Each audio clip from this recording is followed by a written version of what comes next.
एक सुनसान गांव के किनारे एक पुरानी डरावनी हवेली थी जिसे सालों से किसी ने छुआ तक नहीं था।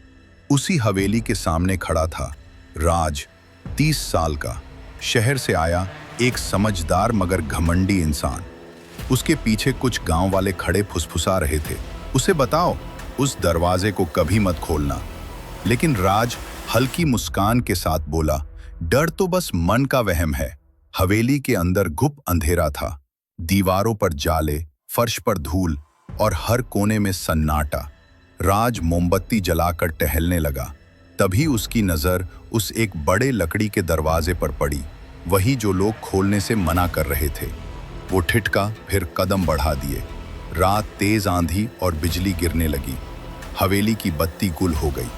डरावनी खामोशी में राज ने कांपते हाथों से दरवाजा खोला। अंदर था एक छोटा सा कमरा, और उस कमरे में था एक पुराना मगर चमकता हुआ आईना। राज जैसे ही आईने के सामने खड़ा हुआ, उसका चेहरा बदलने लगा।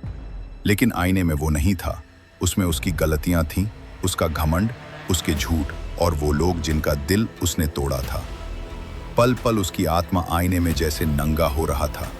उसकी आंखों में आंसू आ गए। आईने में एक चमकती हुई पंक्ति उभरी, सबसे खतरनाक दरवाजा वो होता है जो अपने अंदर खुलता है।